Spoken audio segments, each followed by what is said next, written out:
Vous pensiez tout connaître du corps humain, tout savoir de vos propres capacités. Mais il y a un continent que vous n'avez peut-être pas encore exploré. Votre cerveau. Un homme en a repoussé les limites. Wim Hof, dit Iceman, l'homme de glace.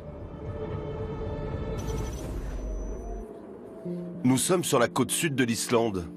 L'eau est à 1 degré. La température extérieure à peine plus élevée. Le terrain de jeu idéal pour ce Hollandais de 58 ans. Par la puissance de sa volonté, par un mélange d'exercices de respiration, de méditation et d'accoutumance graduelle au froid, Wim Hof a appris à contrôler sa température corporelle et même son système immunitaire.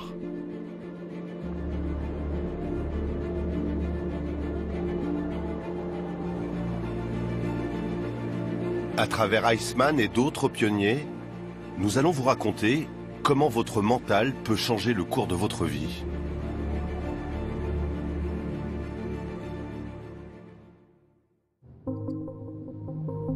Pour comprendre comment de tels exploits sont possibles, nous prenons d'abord la direction de Stroe, un petit village de 200 habitants au cœur des Pays-Bas.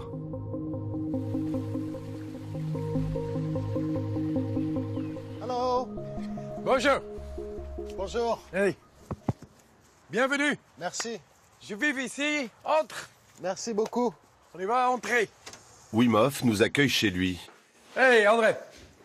Ça y est, Jean. Hello. Hey. Jean-Marc. André. André. Ça, c'est André, Bonjour. mon frère jumeau. Identique. Mais très différent. Ça, c'est là où j'habite. Et quand je ne voyage pas, je peins. Ce genre de choses. La savane, des zèbres. Tout le monde pense que je suis Iceman, l'homme de glace. Mais j'aime aussi la chaleur. Wim Hof aime la chaleur, mais c'est bien le froid qui, très jeune, a conditionné sa vie. Quand j'ai eu 17 ans, j'ai commencé à être attiré par l'eau glacée. J'étais prêt. Ma conscience était prête. Le contrôle de mon cerveau était prêt. Mon ressenti était prêt. Mon énergie était prête. Je suis rentré dans l'eau pendant 30 secondes. C'était génial. Tout de suite, j'ai senti une connexion. Comme une seconde naissance, puis un jour, son destin bascule. C'était à New York il y a 10 ans. Iceman tente alors de battre un nouveau record de durée dans la glace devant une vingtaine d'équipes de télévision. Une semaine plus tard, un chercheur m'appelle pour me dire « Wim, si vous êtes capable de reproduire ces résultats avec un groupe, ça pourrait avoir des conséquences énormes pour toute l'humanité. » À cet instant précis, ma mission a commencé. C'est le déclic. Il veut prouver que nous sommes tous dotés de capacités extraordinaires. Wim Hof parcourt les plateaux télé et multiplie les performances. Il est capable de rester immergé près de 2 heures dans la glace. Pour le commun des mortels, l'espérance de vie dans une eau à 0 degré ne dépasse pas 30 minutes. 1 heure et 20 secondes. C'est incroyable. Iceman s'attaque aussi au plus haut sommet, l'Everest, puis le Kilimandjaro, en short et torse nu. Mont Ururu, Tanzanie, 5895 mètres. Il cumule 21 records au livre Guinness, avec un seul objectif, convaincre les scientifiques qu'il est bien plus qu'un phénomène de foire.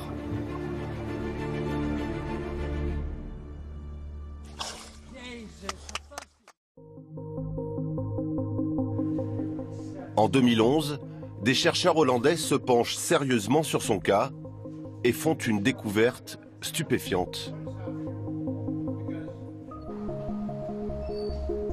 À l'hôpital Radboud de Nijmegen aux Pays-Bas, Le docteur Cox est l'un des médecins qui a participé aux recherches sur Iceman.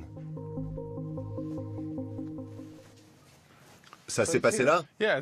Voilà, c'est ici. C'est un des lits qu'on a utilisé pour l'expérience. On a d'abord pensé, qui c'est ce gars? Il avait l'air étrange. Et puis on s'est renseigné sur Internet, sur ce qu'il avait fait ces dernières années, et c'était franchement étonnant. Il faisait des choses que tout le monde pensait impossibles, mais lui les faisait. Alors on a fait le pari. Ok, on va le tester. Le docteur Cox et son équipe lui injectent une toxine censée provoquer l'équivalent d'une forte grippe. Wim Hof se prépare en effectuant des exercices de respiration et de concentration. Que la bataille commence. Alors qu'il aurait dû tomber malade et présenter des symptômes de fièvre, Iceman se porte comme un charme. Il n'a pas été malade du tout, juste un petit mal de crâne pendant 10 minutes. On était vraiment surpris. C'était réellement des résultats incroyables, mais on ne pouvait pas être sûr que c'était grâce à sa méthode. On avait besoin de faire d'autres recherches. Une seconde expérience est alors lancée. Iceman forme 12 volontaires à sa technique.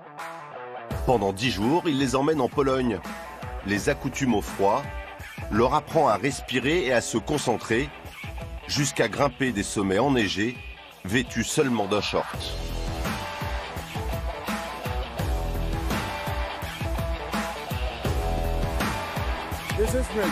Ça, c'est la nature. On est en communion.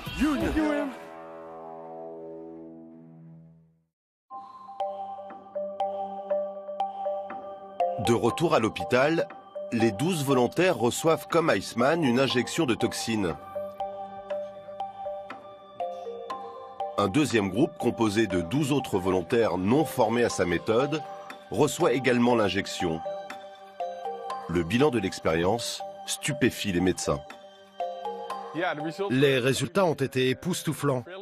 Les gars que Wim avait formés étaient beaucoup moins malades, avaient beaucoup moins de symptômes que ceux qui n'avaient pas suivi la formation. En plus, leur taux d'adrénaline était plus élevé que celui d'un homme qui aurait fait un saut à l'élastique pour la première fois. Ce qu'on a découvert, c'est qu'on pouvait activer volontairement son système nerveux autonome et donc influer sur le système immunitaire. Et quelles sont les perspectives médicales de cette découverte? Nous espérons qu'un jour, cela pourra aider les gens qui souffrent de maladies du système immunitaire. Les maladies auto-immunes, par exemple. Des maladies aujourd'hui incurables, comme le psoriasis, le diabète de type 1 ou même la sclérose en plaques. Contrôler son système immunitaire par la force mentale. Iceman a ouvert des perspectives médicales vertigineuses, même si elles restent encore à confirmer. Les bénéfices de sa méthode, un homme en tire déjà profit tous les jours depuis 4 ans. Blaricum à 30 km d'Amsterdam. Henk van der Berg est un rescapé. Ce mécanicien souffre de polyarthrite rhumatoïde, une maladie du système immunitaire qui détruit les os et les articulations. Ce doigt ne se plie pas, celui-là non plus, et le majeur, c'est encore pire.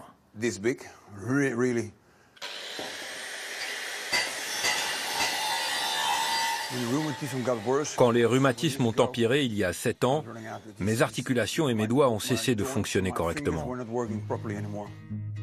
Sa maladie est incurable. C'est une affection génétique particulièrement douloureuse. Sa mère en est morte à l'âge de 57 ans, il en a 56. Il y a 4 ans, il ne pouvait quasiment plus manier ses outils, jusqu'à ce qu'il croise le chemin d'Iceman. Tout a changé en 2013. Quand j'ai rencontré Wim Hof, 6 mois après, mon état de santé s'est considérablement amélioré et j'ai retrouvé ma vie d'avant. Henk est un vrai miraculé pour Céline, sa compagne. Au début, lorsqu'on s'est rencontrés, tout lui faisait mal. Quand je voulais m'appuyer sur lui, il me disait « ça me fait tellement mal ». Je ne pouvais pas le toucher du tout. Et finalement, il a guéri et est allé de mieux en mieux. Maintenant, il est fort à nouveau et je peux enfin me blottir contre lui. Je me couvrais les épaules la nuit. Je me levais 3-4 fois pour prendre une douche brûlante avant de me recoucher. Et puis j'ai trouvé la solution. Exactement l'inverse. Oui, il fallait vraiment faire l'inverse. L'inverse, c'est-à-dire rechercher le froid et non la chaleur. Ce tableau, inspiré d'une photo prise au sommet du Kilimandjaro, résume son incroyable aventure.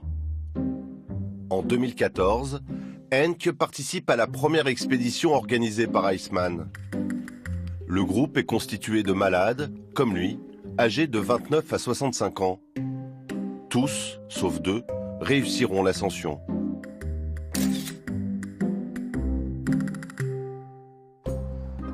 La première fois que j'ai vu Iceman, j'ai cru que c'était un clown, qu'il était fou. Il faisait le show, c'était un beau parleur et je me suis dit, bon, allez, pour 2 jours, je peux bien essayer et si ça ne marche pas, je rentre à la maison. Mais j'ai fini par me sentir vraiment mieux, plus que ce que je n'aurais jamais imaginé. Et me voilà. Sous la direction de Iceman, Henk apprend à respirer et à méditer. Comme lui, il s'accoutume aussi graduellement au froid. Depuis, chaque hiver, il vient ici tous les jours pour se baigner dans l'eau glacée. Henk n'est pas guéri, mais sa polyarthrite, maladie dégénérative, ne progresse plus. Son succès, Wim Hof en a désormais fait un business. Aujourd'hui, il enseigne sa méthode à des milliers de personnes à travers le monde, empochant au passage plusieurs millions d'euros. En quelques heures à peine, il prétend pouvoir initier n'importe qui. Encore un peu sceptique, je décide de le prendre au mot. Détendez-vous. Un corps détendu est capable de stocker plus d'oxygène. Inspirez profondément et expirez. Pendant près d'1 heure, les exercices de respiration s'enchaînent. Wim me fait inspirer, puis expirer le plus profondément possible. C'est la première étape. Inspirez et expirez. L'apport d'oxygène est tel que la tête tourne et les doigts picotent. C'est l'effet de l'hyperventilation des cellules. Régulièrement, Wim me demande de retenir mon souffle après une expiration. Malgré l'absence d'oxygène dans mes poumons, je reste en apnée plus longtemps que d'habitude. Il passe les 2 minutes. Il a déjà fait plus que la fois d'avant. À chaque fois, il emmagasine plus d'oxygène.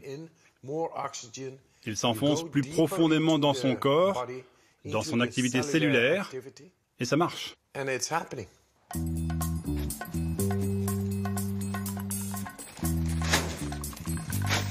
Deuxième étape dans le jardin. Wim prépare le bac à glace dans lequel je vais m'immerger.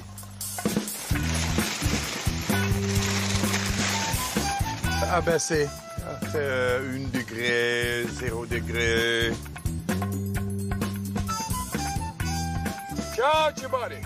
Remplis ton corps d'oxygène. Mais avant cela, derniers exercices respiratoires. Inspire et bloque. Allez, vas-y maintenant. Pour finir, une série de pompes réalisées sans respirer. Le tonneau d'eau glacée m'attend. Je ne peux plus reculer. Quand tu vas à l'intérieur, suis ta respiration. Suis-la bien. Suis ta respiration. Avouons-le, les premières secondes sont plutôt difficiles. Mais avec de la concentration, je finis par oublier le froid. Le plus étonnant, malgré l'eau glacée, je ressens une vive chaleur dans mes mains. Encore un qui déteste le froid. Et pourtant, il est en contrôle total.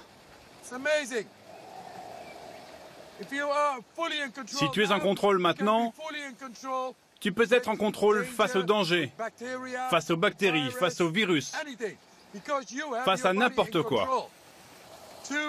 2 minutes 35, contrôle total. Les 5 dernières secondes. Bien joué, bien joué. Alors, comment tu te sens? Je ne me sens pas gelé en fait. Les premières secondes étaient vraiment difficiles, mais la respiration m'a permis de garder le contrôle. Et ensuite, quand j'étais dans l'eau glacée, je n'ai pas vraiment senti le froid. J'étais concentré sur ma respiration. Ça a marché. Allons-y, change-toi. Bravo, bien joué. C'est cool. Une expérience étonnante, mais concrètement, que s'est-il passé? Comment agit la méthode Iceman? Les exercices de respiration gonflent les cellules en oxygène. Conséquence, le sang peut continuer de circuler jusqu'au bout des doigts, d'où cette sensation de chaleur dans l'eau glacée. Cette hyperventilation permet également d'accéder au système immunitaire dirigé par l'hypothalamus, une glande à l'arrière du cerveau. En clair, avec cette méthode, l'esprit prend le contrôle du corps.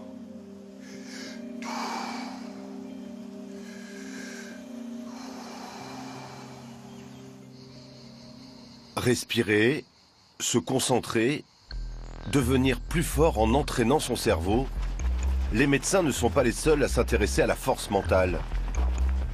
Nous sommes avec le 19e régiment du génie à Fréjus dans le Var. D'habitude, l'image qu'on a de l'armée, c'est plutôt ça. Pompes, abdominaux ou parcours du combattant. Mais la formation militaire n'est plus seulement une affaire de muscles.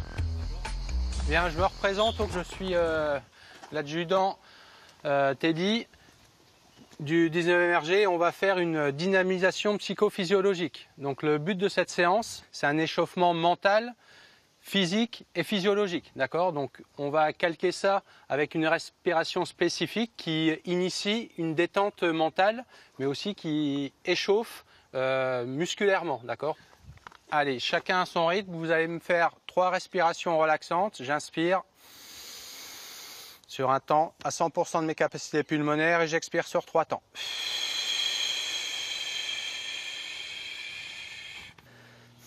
Des militaires en pleine séance de sophrologie, cela peut surprendre.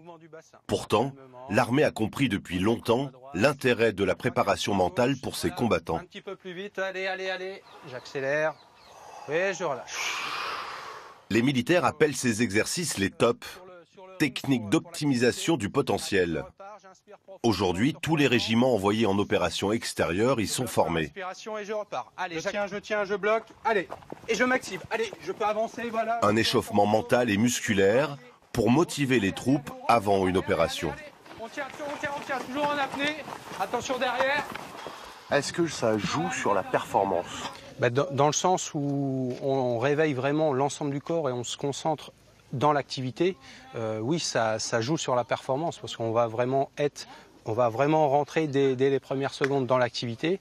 Plus on va se sentir en fait prêt à affronter toutes ces épreuves, plus ça va augmenter notre confiance en soi et plus on sera performant en fait.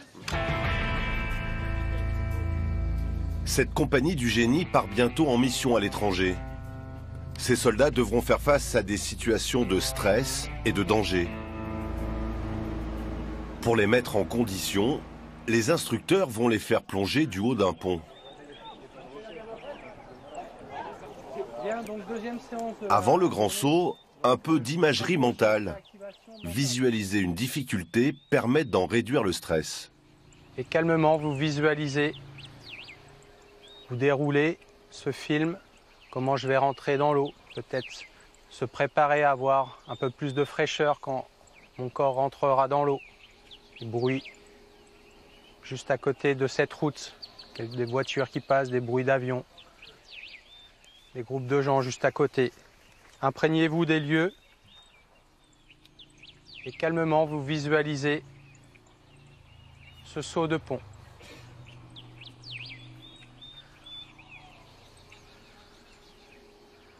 Ma foi, je vous souhaite un bon saut et à tout à l'heure, un peu plus humide. La plupart des soldats sautent sans problème. Pour d'autres, c'est un peu plus compliqué. Allez, vas-y, ventile, ventile. Visualise, calme-toi. Voilà, allez. Et quand tu es prêt, tu y vas. Allez, quand tu veux. Voilà, vas-y. Allez. En opération, la moindre hésitation peut mettre en danger la compagnie. Après quelques minutes d'exercice respiratoire et de concentration, le soldat se jette à l'eau. Effet de la préparation mentale. La deuxième fois, le soldat saute, presque sans réfléchir.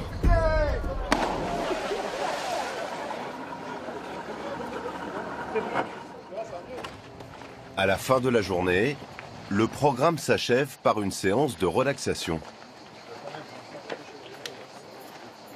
Le but de cette séance est vraiment de récupérer physiquement, psychologiquement et émotionnellement. Pourquoi ? Pendant ce stage, mais aussi en mission, d'autant plus quand on vit des situations stressantes, le stress s'accumule. Il y a des zones musculaires qu'on appelle des muscles à éponge émotionnelle, d'accord ? Et se situent exactement ici, donc légèrement en dessous du cou, au milieu et en bas du dos, au niveau des dorsaux, d'accord ? Donc c'est vraiment 3 zones. Pour le moment, mes épaules restent bien plaquées au mur. Sur le terrain, ces combattants pourront utiliser ces techniques tout seuls pour récupérer et repartir plus vite en mission. Là, vous les trouvez prêts? Là, pour moi, voilà, ils ont les outils pour être prêts et surtout utiliser ces outils dès qu'ils en auront besoin. Dans quelques semaines, cette unité rejoindra Gao, dans le nord du Mali.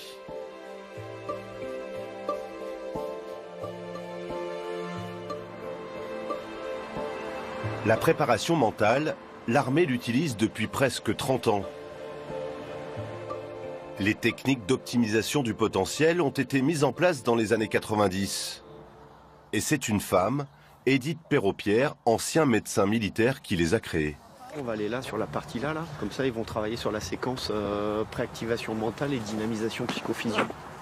Le docteur Perrault-Pierre s'est inspiré de ce qui se pratiquait aux États-Unis et en Israël pour traiter les soldats souffrant de stress post-traumatique. On va aider les gens à utiliser au mieux leurs ressources, mais pas plus que ce qu'ils ont. C'est comme si vous aviez une voiture avec un réservoir qui contient un certain nombre de litres. Vous pouvez avoir la conduite sportive, vous accélérez, vous freinez, et puis vous consommez beaucoup d'essence. Moi, je vous apprends la conduite économique.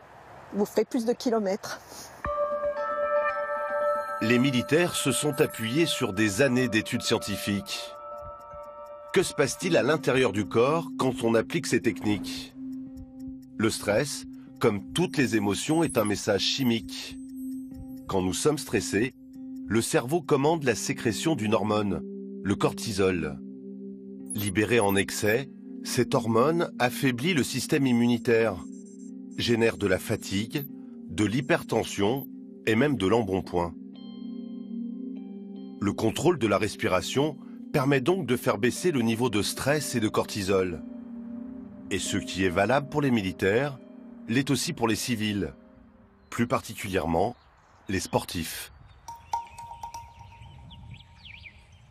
Maîtriser son niveau de stress pour atteindre ses objectifs, lui, y parvient depuis des années.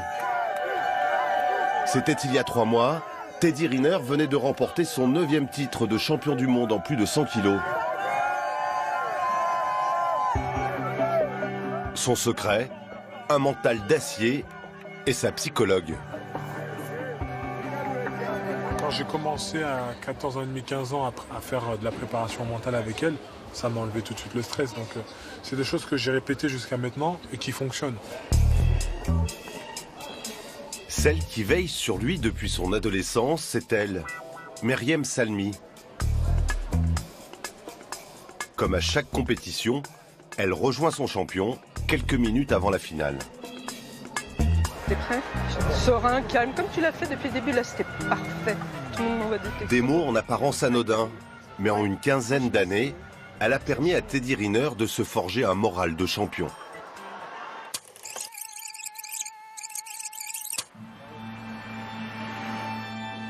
Quelques semaines plus tôt, à l'INSEP, le temple du sport français, l'équipe de France de judo est réunie pour un stage d'entraînement avant les championnats du monde.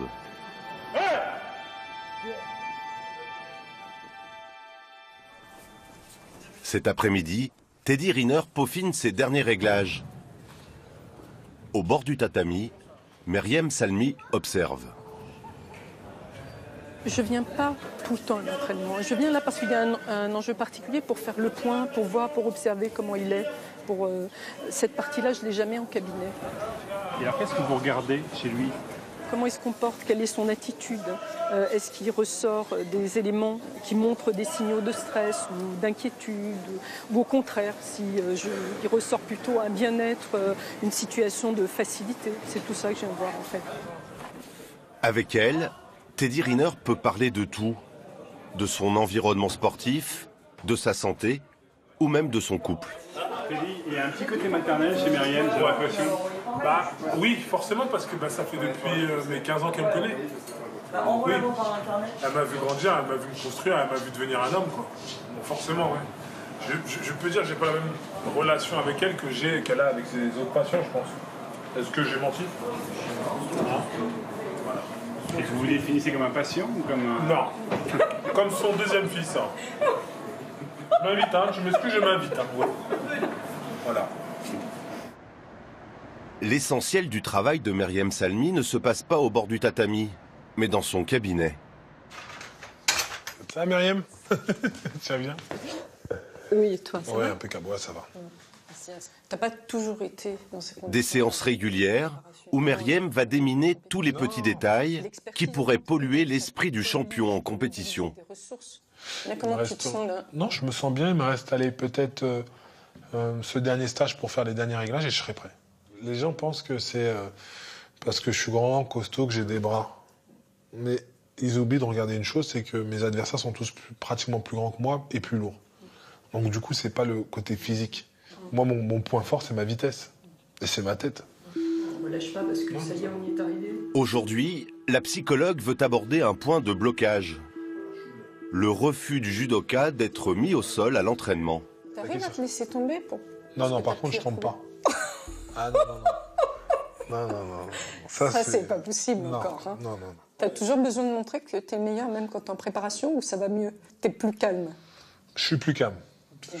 C'est vrai, parce que d'habitude, je pars en cacahuète. Moi, je te félicite quand même parce qu'avant, t'étais incapable de faire ça. Et ça, on va progresser là-dessus, hein. D'accord? Teddy Riner qui a besoin de montrer qu'il est le meilleur en stage. Waouh! Ça va... Tu trouves pas qu'il y a une incohérence? Il y a un contraste, là. Hein? Là, s'il faut qu'on travaille, cette incohérence. C'est plus en compétition. Que tu sois plus relâché, plus... Voilà, plus tranquille. Ça, il faudra que j'apprenne, ouais. Un blocage mental que la psychologue va devoir déverrouiller. Comme en 2011, avant les Jeux Olympiques de Londres. Un an avant, j'arrivais pas à dormir. Je me réveillais avec des douleurs dans le dos. On allait voir un spécialiste du dos. On fait IRM, on fait scanner, on fait la totale. Mais quand je dis la totale, on fait tout. Et les examens disent qu'il n'y a rien. Et là, il me regarde, il me dit, Teddy, tu suis un psychologue? Je lui dis, ouais, pourquoi? Il me dit, est-ce que tu peux me donner son numéro, s'il te plaît? Et là, ma bonne vieille Meryem m'appelle et me dit, Teddy, est-ce qu'on peut se voir? Je lui dis, ok. Et là, on commence à parler. Elle me dit, Teddy, tu es anxieux. Tu penses matin, midi et soir aux Jeux Olympiques. Tu te vois gagner ou perdre. Donc du coup, ça t'empêche et ça te crée des douleurs. On a fait 2-3 séances.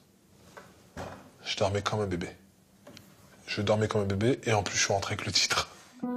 Il y a 10 jours à Marrakech, Teddy Riner a été sacré pour la 10e fois champion du monde, toute catégorie. Salut. grâce à son mental d'acier.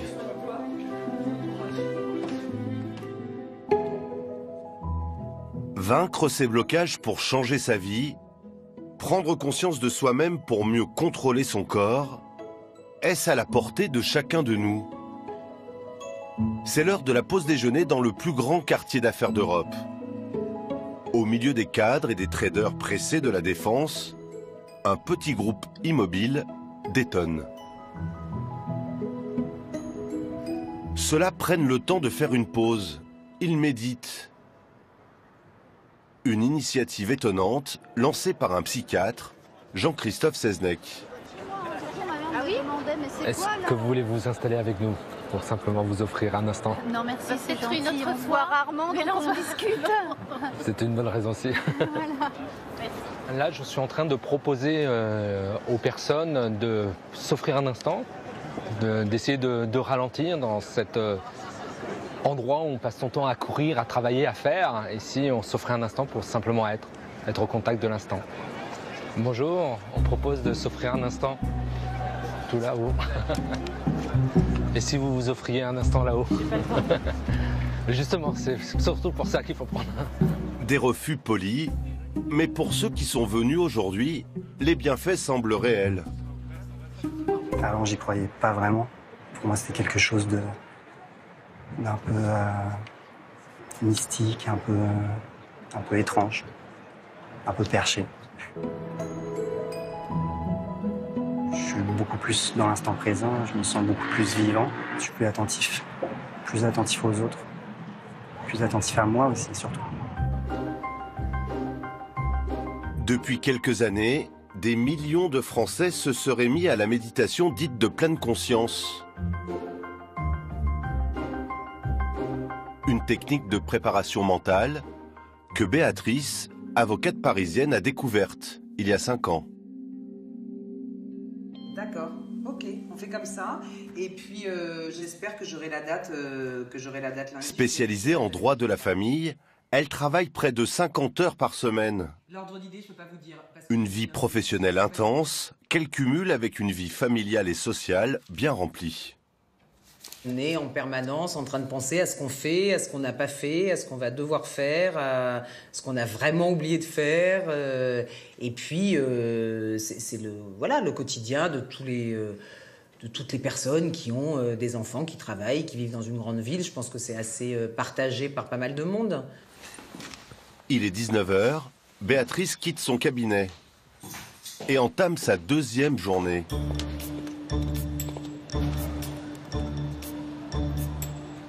Un passage express au supermarché. Merci.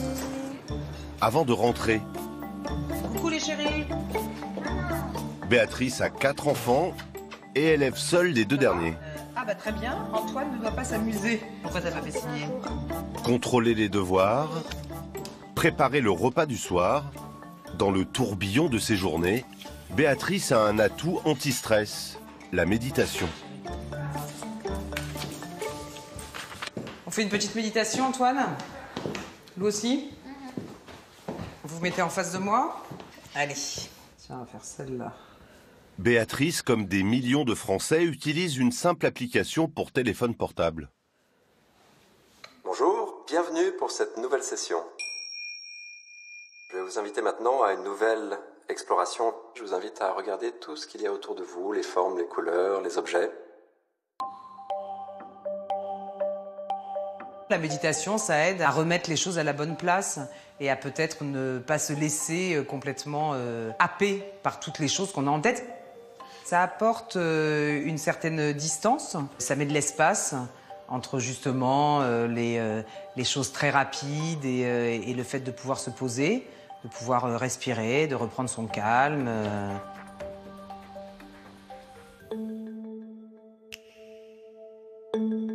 Depuis quelques années, les scientifiques s'intéressent aux effets de la méditation sur le corps.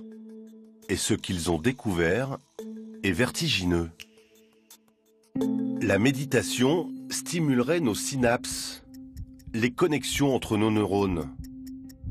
Elle permettrait de favoriser les émotions positives et aurait un effet sur les télomères, ces petits brins d'ADN fixés à l'extrémité des chromosomes.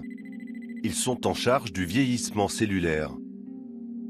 Selon plusieurs études récentes parues depuis 2014, la pratique régulière de la méditation contribuerait à les développer et à ralentir ainsi le vieillissement de nos cellules. Autrement dit, méditer permettrait de vivre plus longtemps et d'avoir un moral au beau fixe. Voilà. Merci. C'était cool, hein?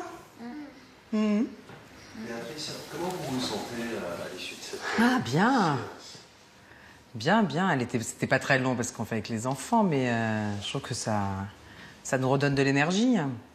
On va passer une bonne soirée, toute calme.